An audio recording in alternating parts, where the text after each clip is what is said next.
지난 주일 저녁에 또 이 말씀을 드렸는데 오늘 지난번에는 전반부를 중심으로 말씀을 드려서 오늘 두 번째 시간을 가지면서 제목은 같은 제목이지만 우리 또 이 후반부의 말씀을 우리 상고하면서 은혜를 나누려고 합니다. 여러분 11절 말씀에 보면 모든 사람에게 구원을 주시는 하나님의 은혜가 나타나, 모든 사람에게 구원을 주시는 하나님의 은혜가 나타나 12절 말씀 같이 읽어봅니다. 우리를 양육하시되 경건하지 않은 것과 이 세상 정욕을 다 버리고 신중함과 의로움과 경건함으로 이 세상에 살고. 여러분 이 말씀 이 세상에 살고 그랬는데 이 세상에서 어떻게 사느냐? 바로 모든 사람에게 구원을 주시는 하나님의 은혜가 나타났는데 그 은혜 가운데서 우리를 양육하시되 그랬습니다. 우리를 양육하시되.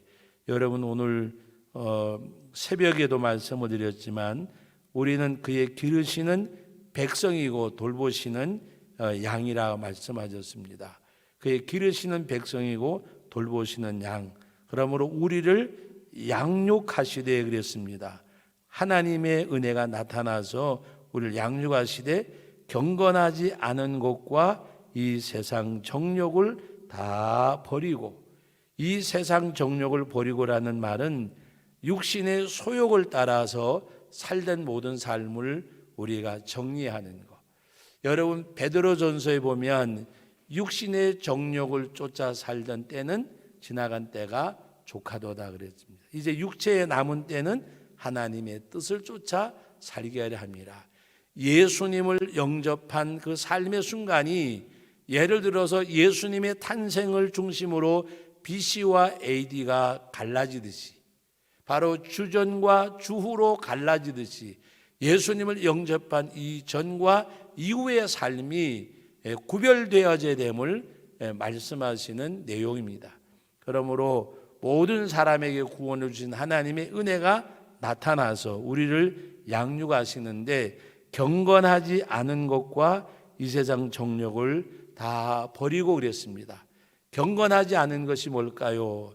여러분 경건하지 않은 것, 하나님의 목전에서 살지 않는 삶입니다. 하나님이 보고 계시고 듣고 계시고 하나님이 판단하시고 바로 하나님의 목전에서 살아가는 인생. 그러나 그 목전에서 산다는 것이 어떤 두려움이나 그런 것이 아니라 하나님의 은혜, 하나님의 축복, 하나님의 역사. 그래서 그 안에 살아가는 가운데 주 안에 있는 나에게 딴 근심 있으라라는 말씀처럼, 제가 함께 오래전에 어느 시골 교회에 집회를 갔는데 거기는 다 연세가 많으시더라고요. 근데 어떤 어르신이 낮에 이렇게 나 공부하는데 주 안에서 사는 것이 뭐예요? 라고 물으시길래 제가 가장 쉽게 이야기한다고 그 말씀을 드렸어요. 추운 겨울에 바깥에 나가면 춥잖아요. 근데 방 안에 들어오면 따뜻한 것처럼 우리의 영적과 심령적 삶이 때로는 힘들고 어렵고 하더라도 주님을 모시고 사는 그 심령을 가지면, 주님이 주시는 평안이 있으면 바로 바울과 실라가 감옥에서도 찬송을 불렀듯이 추운 겨울에 따뜻한 방 안에 있는 것과 같은 거예요 라고 말씀드린 기억이 납니다. 여러분 오늘 우리들이 경건하지 않은 것, 그리고 이 세상 정욕을 다 버리고 하나님의 목전에서 살며 하나님이 기뻐하지 않는 것은 다 버리고, 그리고 오늘 말씀 가운데 보니까 신중함과 의로움과 경건함으로 이 세상에 살고 그랬습니다. 신중함과 의로움과 경건으로, 경건함으로, 신중하고 뭐든지 쉽게 생각하지 않는 걸 말하는 거잖아요. 하나님이 뭐라고 말씀하실까? 하나님이 기뻐하실까? 우리는 하나님의 뜻을 찾는 것이 기도가 되어져야 돼요. 내 어떤 욕구를 막 아뢰는 것이 그건 또 기도지만 가장 중요한 것은 어떤 일을 결정하고 어떻게 할 때 아버지 뜻이 뭔가요? 물으시는 거. 내 뜻을 접고 아버지의 뜻을 찾는 거. 내 생각이 우선이 아니라 하나님의 말씀, 하나님의 뜻을 찾고 하나님이 어떤 것을 기뻐하실까? 하나님이 기뻐하실까? 하나님이 무엇을 원하실까? 내게 유익과 유리와 유불리를 가리지 말고 어떤 이해의 그 타산이 아니라 우리는 하나님이 어떻게 하실까? 그런 가운데서 우리는 오늘 말씀대로 신중함과 그리고 의로움과라고 하는 것은 하나님의 뜻대로 행하는 것. 의라고 할 때에 우리가 무슨 의의가 있겠어요? 우리는 이미 죄인이고 하나님께서 예수 믿는 우리들을 예수님을 믿는 믿음 때문에 의롭다고 칭하여 주신 거지 우리가 무슨 의로움이 있겠어요? 무슨 의로움이 하나님 앞에 제가 요사이 정말 눈만 감으면 때로 생각만 하면 너무 감사한 것밖에는 없어요. 감사한 것밖에. 하나님께서 많은 이렇게 목회하시는 분들이 많잖아요. 그럼에도 불구하고 하나님이 나 같은 것을 하나님이 쓰시고 여기까지 오셨는데 하나님 앞에 너무 미안하고 감사하고 왜 하나님 앞에 미안한가? 내가 조금만 더 잘했더라면 하나님이 더 기뻐하실 건데 한편으로는 그런 아쉬움이 있지만 한편으로는 하나님이 은혜 주셔서 너무 감사하다. 여러분 의로움이라고 하는 것은 우리의 의가 아니잖아요. 하나님이 나와 함께 해주셔서 하나님이 이같이 해주신 거 거기에 대한 그래서 우리의 의로움이라고 하는 것은 어떤 내 뜻을 찾는 것이 아니라 아버지의 뜻을 찾고 행하는 것. 주님이 기뻐하신다고 하면 그 이상의 무엇도 없는 우리들의 생각이나 결정이나 판단이 되어져야 돼요. 그것이 의로움이에요. 우리가 어떤 행위로 우리가 어떻게 하나님 앞에 의롭다고 말하겠어요. 의롭다고. 제가 어떤 일을 막 이렇게 하는 가운데 막 이제 말을 좀 빨리 하고 막 이렇게 이제 상대방에 이야기했더니 우리 서보잠 집사님이 저 옆에 오더니 목사님 화는 내지 마시고요 그러더라고요. 내가 지금 화내는 거냐고 그랬더니 근데 우리들이 정말 어떻게 보면 실수투성이잖아요. 실수투성이.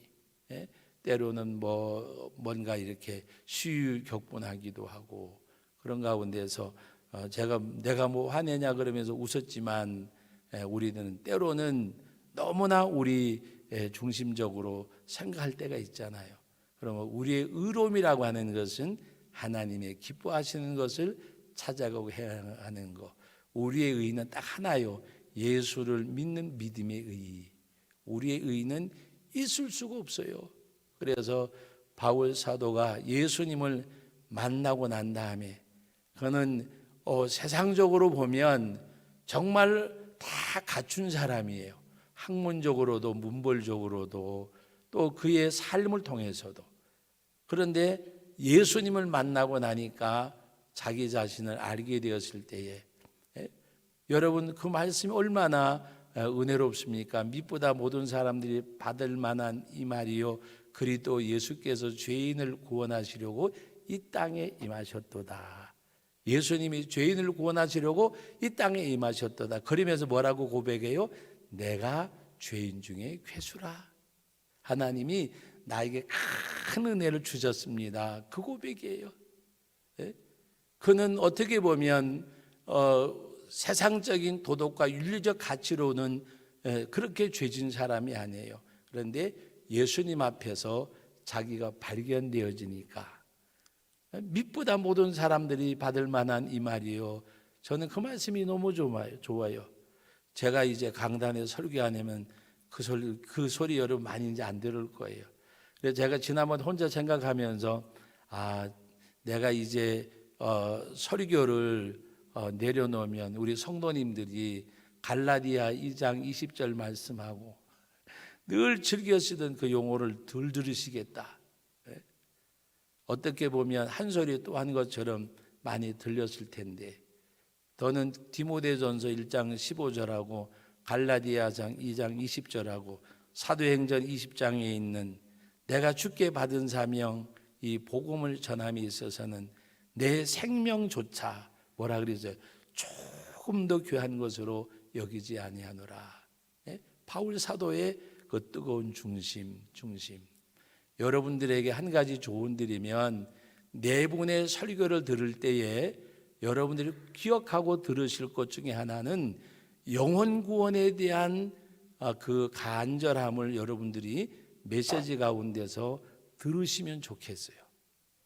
어떤 목사가 영혼 구원에 대해서 간절함이 없겠어요. 그러나 바울 사도의 그 간절함처럼 정말 내가 그리스도 예수에게서 끊어질지라도, 그가 바로 로마서 9장에 보면 자기의 형제와 인척이 예수 믿고 구원받는다면 내가 그리스도에게 끊어질지라도 간절히 원하는 바로라고 말씀을 하셨어요.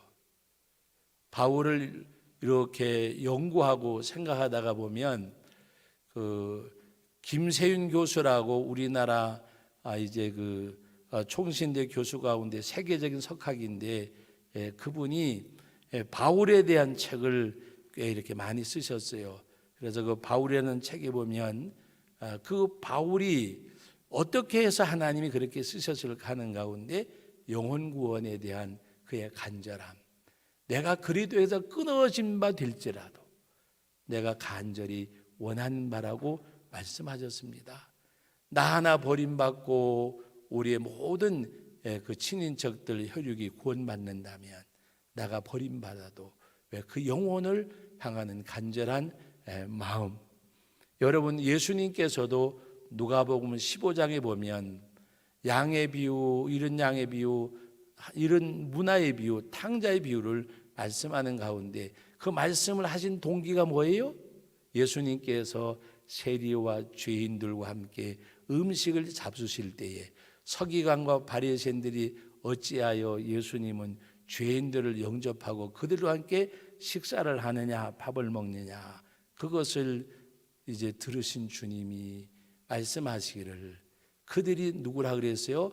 한 마리 잃어버린 양, 죄인 하나가 회개하고 돌아오면 하늘에서는 99, 의인 99으로 기뻐하는 것보다가 한 사람의 죄인이 회개하고 돌아오는 것으로 더 기뻐한다고 말씀을 하셨어요. 그것이 하나님의 그 예수 그리스도의 하나님의 심정을 말씀하신 내용입니다. 그래서 오늘 저와 여러분들이 정말 하나님 앞에서 여러분들이 이제 네 분의 설교를 들을 때에 요새 좀 이 말하면 죄송하지만 요새 설교 못하는 목사님들이 거의 없어요. 다 잘하세요. 근데 하나님 앞에 정말 영혼 구원에 대한 구령의 열정이 조금이라도 더하고 덜할 수는 있잖아요. 여러분들이 그것을 잘 들으셨으면 좋을 것 같아요. 그래서 정말 우리 교회가 하나님 앞에 주님이 원하시는 그 구령의 열정. 여러분, 지금 코로나19가 어떻고 저쩌고 한국교회의 큰 핑계거리가 되어졌어요. 여러분, 죄송하지만 신앙생활에 대한 것도 사역에 대한 것도 이제는 코로나19가 되면 다 그것이 이유가 되고 핑계가 돼요. 근데 멀리 말고 제천 지역에도 지금 이 코로나19 가운데, 또 제가 아는 어느 교회는 제가 지금 뭔가 시작하려고 해도 제가 시작할 수 있는 지금 시간이 아니잖아요. 주일학교 예배를 시작을 하는 가운데 주일학교 부장 선생님이 교사들하고 떡을 만들어 가지고 이 떡국 먹고 다음 주부터 교회 예배를 드리니까 이 떡으로 떡국 먹고 힘내고 주일날 교회 나와, 그리고 문고리에 가서 주일 학생들 문고리에다가 다 걸어주고 온 교회도 있어요. 아이들 이제 교회에 나오라고. 그런데 어떤 아이는 엄마가 일찍 출근하니까 할머니 집에 가가지고 끓여달라고 가져갔는데 그 할머니가 교회에다 전화해가지고 너무 고맙습니다. 그래서 아이들이 이렇게 나오고. 여러분, 이 코로나19 가운데도 기적을 보는 교회들이 있다니까요. 제천에도 있는 교회가 있어요.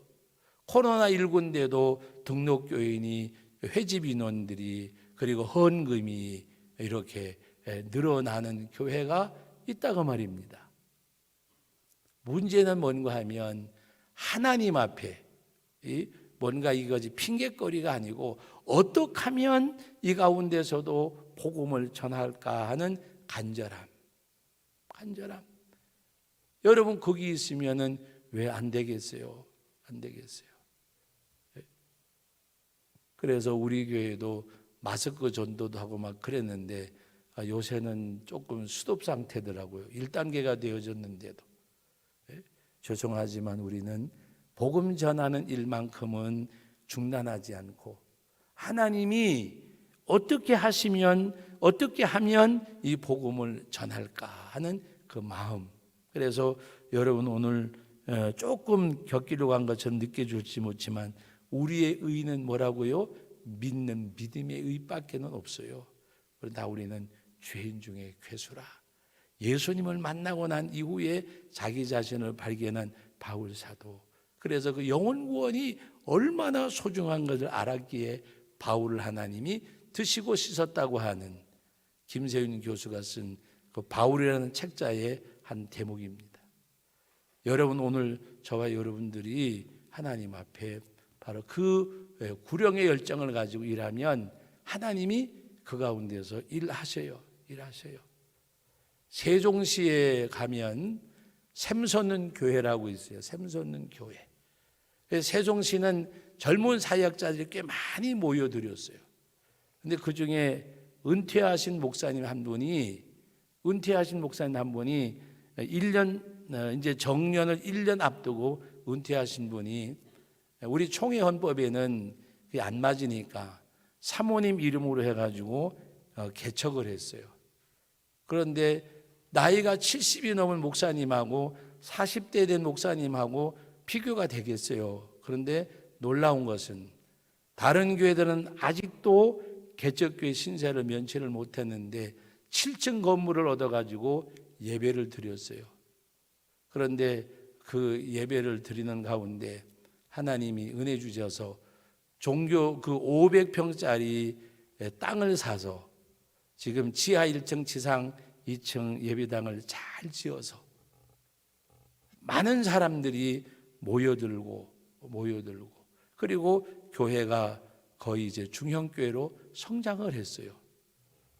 올해 나이가 76세신가 그래요. 여러분 하나님께서는 어떤 사람을 들고 쓰실까? 구령의 열정을 가지고 일하는 사람. 여러분 오늘 여러분들 우리는 믿음의 의고 우리는 죄인 중에 괴수고 그리스도에 대한 그 하나님 앞에 간절함. 그래서 오늘 신중함과 의로움과 경건함으로 이 세상에 살고 그랬습니다. 신중함과 의로움과 경건함으로 이 세상에 살고 이 세상 살 때는 그렇게 살고 또 나아가서는 13절 말씀에 복스러운 소망과 우리의 크신 하나님 구주 예수 그리스도의 영광이 나타나심을 기다리게 하셨으니 복스러운 소망과 우리의 크신 하나님 구주 예수 그리스도의 영광에 나타나심을 기다리게 하셨으니 하늘의 소망을 가지고 예수 그리스도의 재림의 신앙을 갖고 사는 사람. 재림의 신앙이라고 하는 것은 예수님이 이 땅에 오심도 말하지만 내가 예수님 앞에 가는 것도 말하는 거예요. 예수님 앞에 가는 그날을 바라보고 여러분 소망, 복스러운 소망과 우리 크신 하나님 구주 예수 그리스도의 영광의 나타나심을 기다리게 하셨으니 그리고 오늘 14절 말씀 이 한 절은 같이 한번 읽어봅니다. 그가 우리를 대신하여 자신을 주심은 모든 불법에서 우리를 속량하시고 우리를 깨끗하게 하사 선한 일을 열심히 하는 자기 백성이 되게 하려 하심이라. 그가 우리를 대신하여 자신을 주심은, 여러분 우리가 대속의 은혜라고 얘기하잖아요. 대속의 은혜. 예수님이 내가 죽을 자리, 그 십자가에 내가 달릴 십자가인데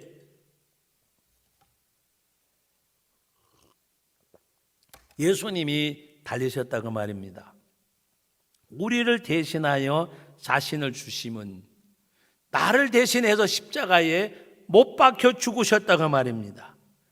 예수님이 그같이 하신 것은 모든 불법에서 우리를 속량하시고 우리를 깨끗하게 하사 십자가의 보혈로 정케 하시고 선한 일을 열심히 하는 자기 백성이 되게 하려 하심이라.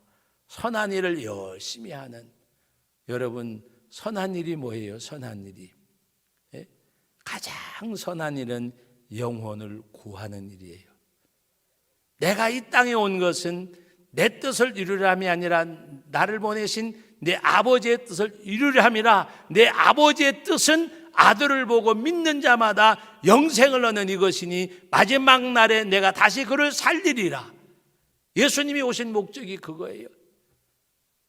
어느 마을에 가서 전도하는데 제자들이 말합니다. 많은 사람이 선생님을 뵙자고 옵니다. 새벽에 일찍 일어나 우리가 다른 마을로 가자. 거기서도 내가 전도해야 하리라. 이게 선한 일이요. 교회가 해야 될 일, 성도가 해야 될 일, 하나님의 가장 선한 일이 다른 거 아니에요. 복음 전하는 거예요. 복음 전하는 거. 그래서 오늘 말씀 가운데 보면 우리를 깨끗하게 하사 선한 일을 열심히 하는 자기 백성이 되게 하려 하시려고, 우리를 하나님의 전도의 통로로 도구로 쓰시려고 날 대속하여 죽으셨다. 하나님의 뜻을 이루시기 원하셔서 나를 구속하시고,